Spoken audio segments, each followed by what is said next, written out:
You can extend that to be peaceful and to be mindful. That we have to extend and go more and more to our daily activities,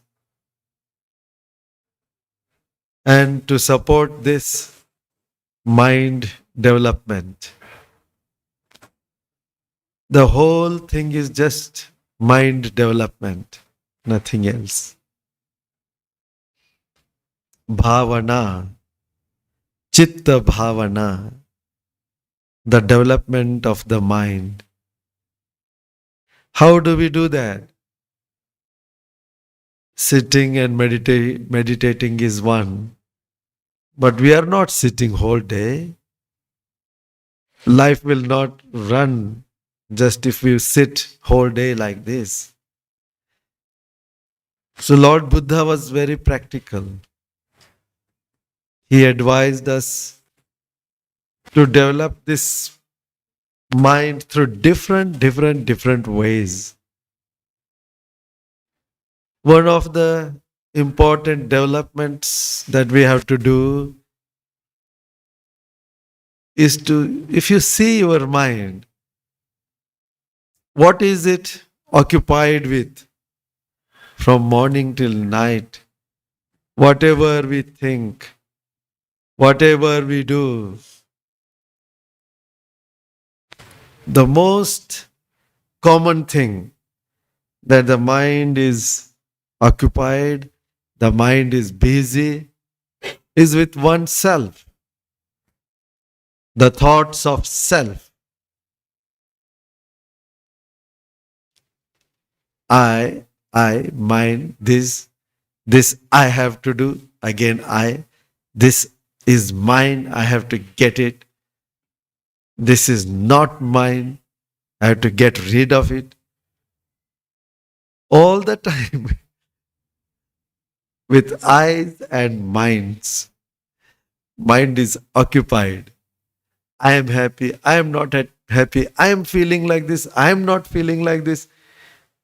So many commentary, non-stop commentary about this I.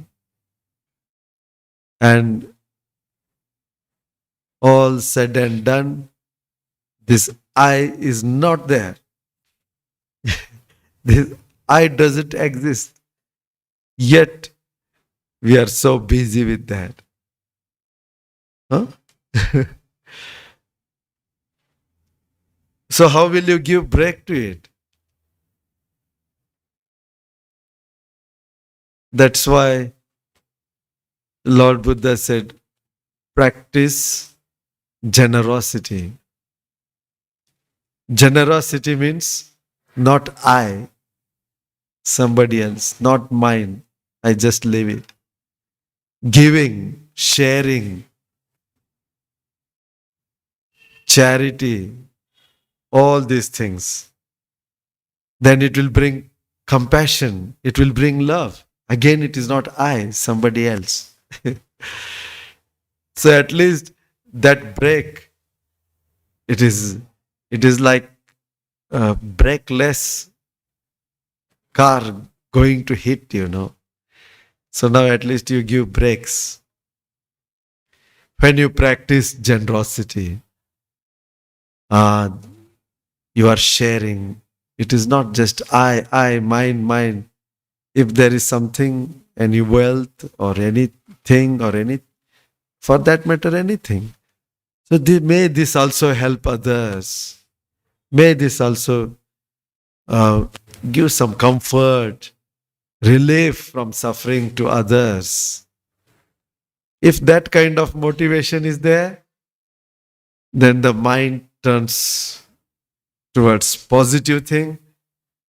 Love and compassion will come. Detachment will come.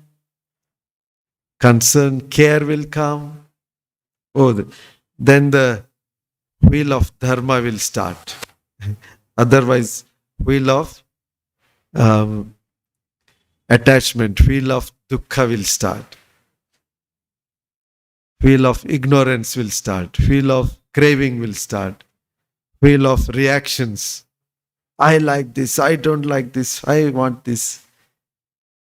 So this reacting mind is based on this notion of I all the time. So this dana, such a beautiful, beautiful quality.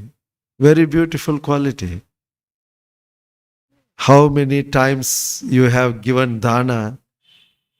Don't you enjoy that? Don't you really delight in that? Don't you feel satisfied in that? It may be a very small thing. Even sometimes you are giving your knowledge, your skill, or your time. Maybe you have given 2 minutes, 5 minutes time to even listen to somebody.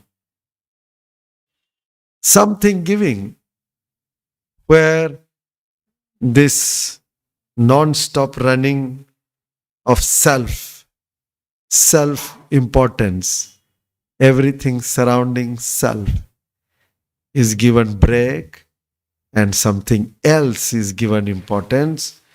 So that gives relief. This I, and with that I comes mine. Mine, you have to own something.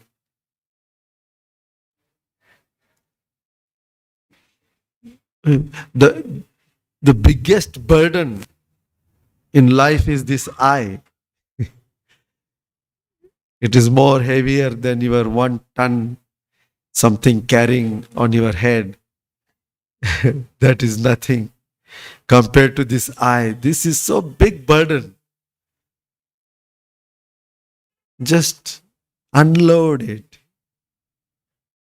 Just unload and drop it. Who will feel relieved? We only will feel relieved. So, the practice of unloading the burden of self, that is what we do when we practice dana. So that is also development of the mind. That is also meditation. That is also part of our cultivation, improvement. So meditation, as we normally say, sitting and meditating is one thing. But all other activities that we do to improve our mind, to change our mind towards happiness, that is our goal. Happiness, freedom, happiness and freedom. From small happiness, small freedom, from small sufferings and attachments and tensions and worries. So that grows and grows and grows, and ultimate happiness and ultimate freedom. Enlightenment. So when we are aiming for happiness, let us live happy life. No, you can't go out of this door crying and arrive the other side smiling. That won't happen.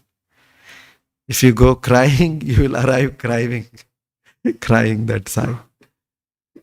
So if you make the life peaceful and happy life, then you arrive to the ultimate peace and happiness with peaceful mind. So this is the teaching of Lord Buddha. He was telling, practice this generosity, this charity, this caring. So that becomes your mental cultivation. So also when you practice the moral, ethical principles in your life, even deeply you are cultivating the mind. For example, you don't harm any living being. You take this precept of, I don't kill, instead I save. I don't steal, instead I share. I don't commit sexual misconduct, instead I respect partnership and total commitment to each other. I don't tell lies, instead I live with truth. I don't take intoxicants and confuse the mind, intoxicate the mind, make the mind dull, unclear. Instead of that, I meditate and make the mind clear, bright, shining. You see, these are moral precepts that you have undertaken. Panchashila, when you told uh, this Panchashila, no, this is every one of them, if you just say, they are not just to do something, not to do something rules. Every one of them is a tool to cultivate the mind. Every one of them is a meditation. To practice that, you have to be mindful.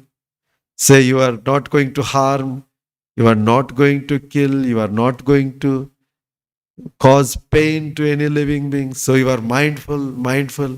When you become mindful, even more mindful, then you are careful with your actions so that other beings are not harmed, they are not pained.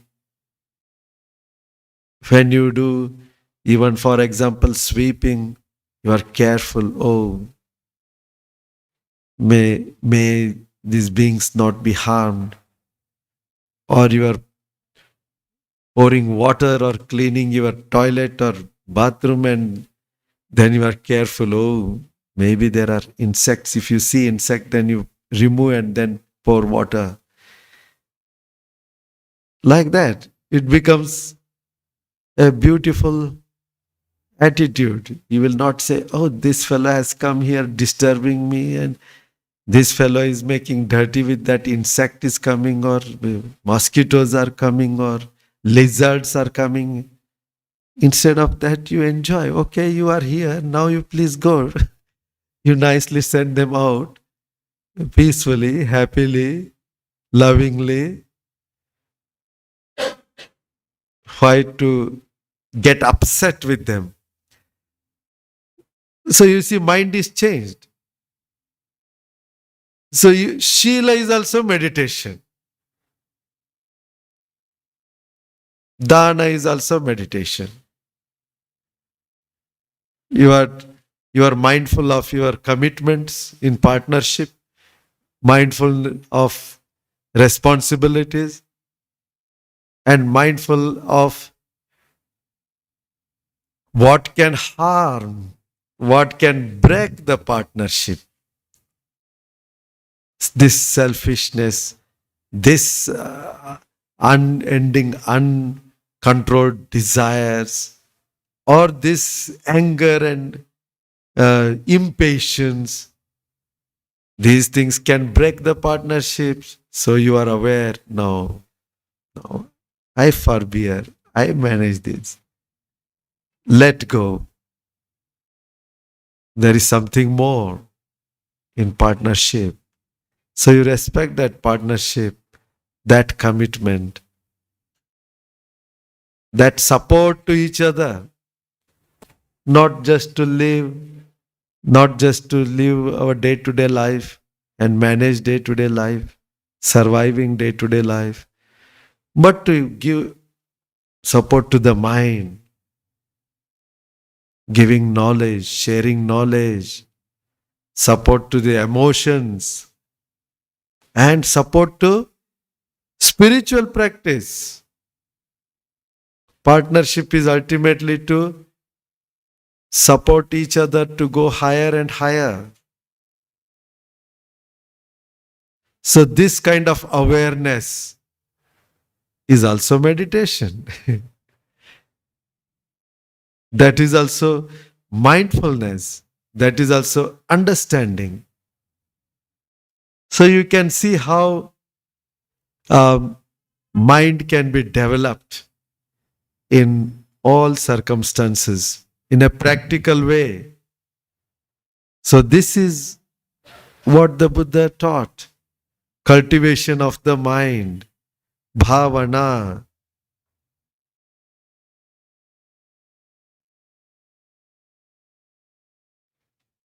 And then whether it is dana, shila, bhavana, meditation as such, meditation itself is to calm down the mind, to make the mind peaceful, and to make the mind clear. Like water, if it is shaking, what happens? Can you see the bottom clearly? No. It has to settle down. It has to be calm. So mind is disturbed. Mind can be disturbed by different kinds of nivaranas. You have heard about nivaranas, the hindrances. Very beautiful examples are also given. Say, if your mind is occupied with greedy thoughts, if greed, sense desires, they have dominated your mind, then what happens? Mind is in confusion. You cannot see. The example given is like water. When you put colors, it is colored water, then you cannot see clearly.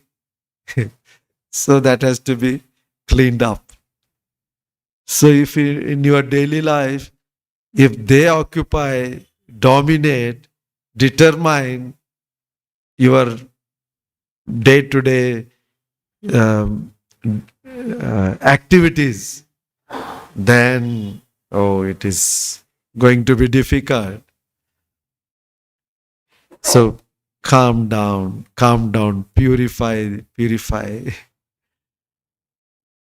Then second hindrance is like anger, disappointment and anger. These are like boiling water. If the water is boiling, can you see clearly?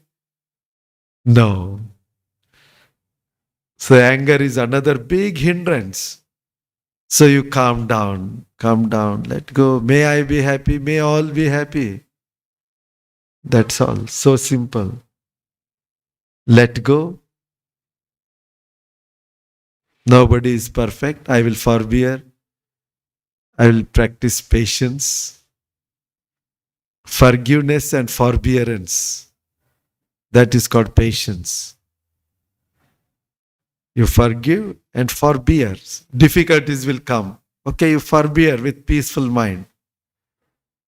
And if it has come from somebody, you forgive. If it has come from nature or yourself, you forgive yourself. Forbearance. So with that you overcome anger, hatred. Then there is another hindrance that is like Thina and Midda. Laziness and disinterest. Boredom. Laziness and boredom. So it is like as if water is filled with algae. All this growth, in the water, then you cannot see.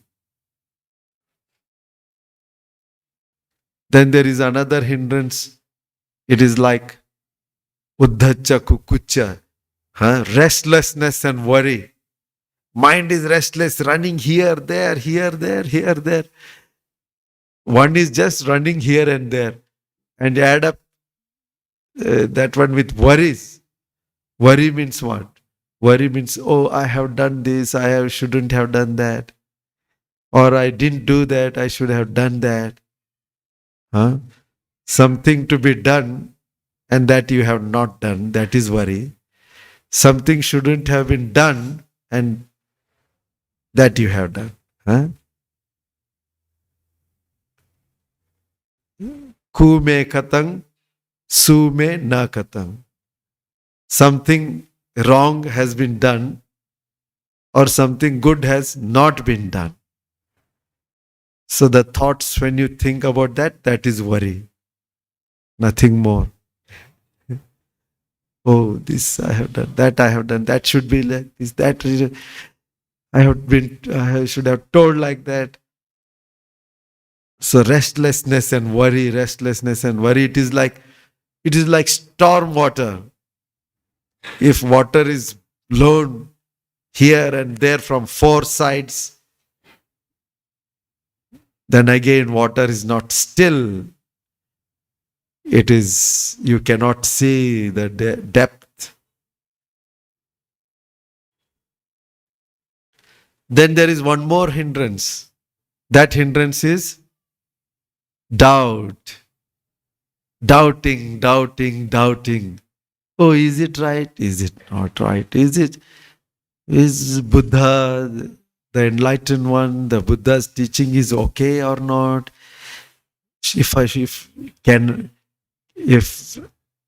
you have no doubt on anybody else, you will doubt yourself. Am I suitable person to do this? Do I have the capacity? So doubting. If this action is going to bring this result or not, doubting.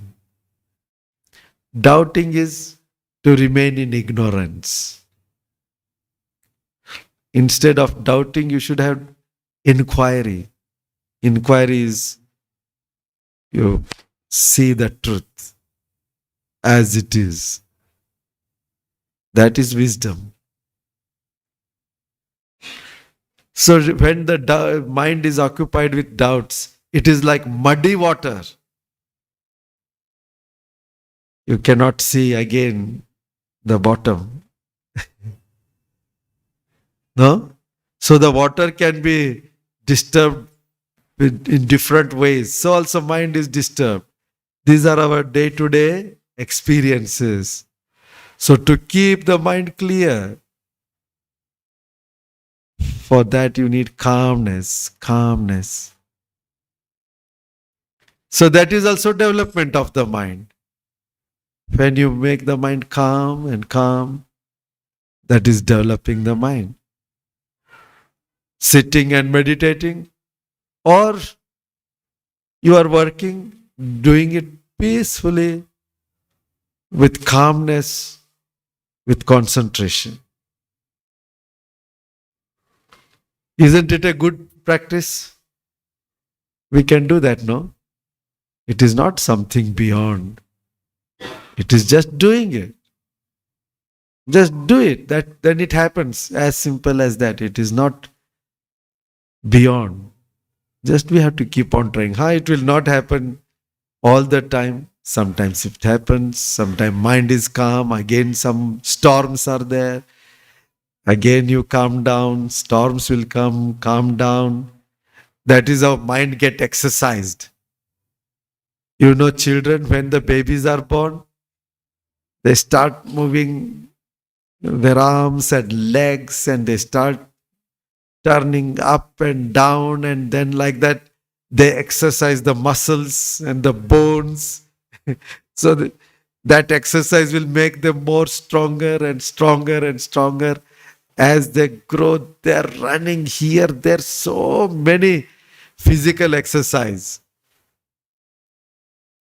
That exercise is very important.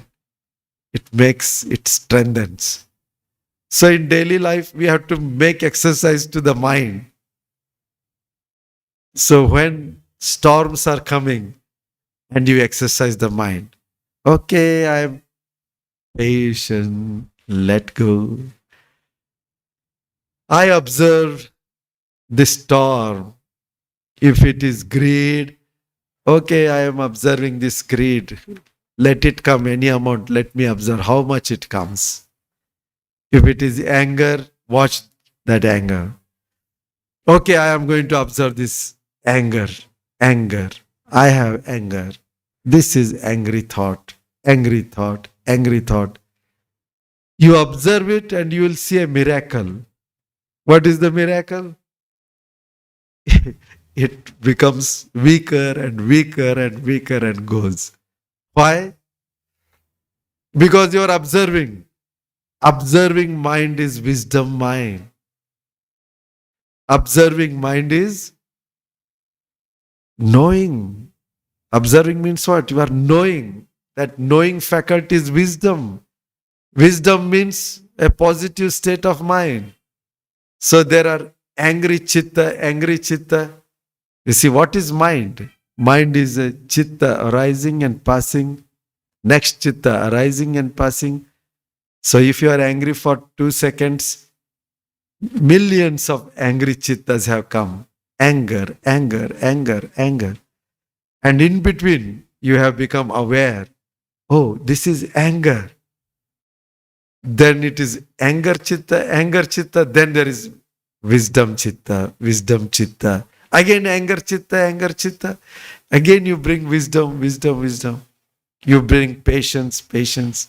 You bring love, love. So like that, these chittas are positive.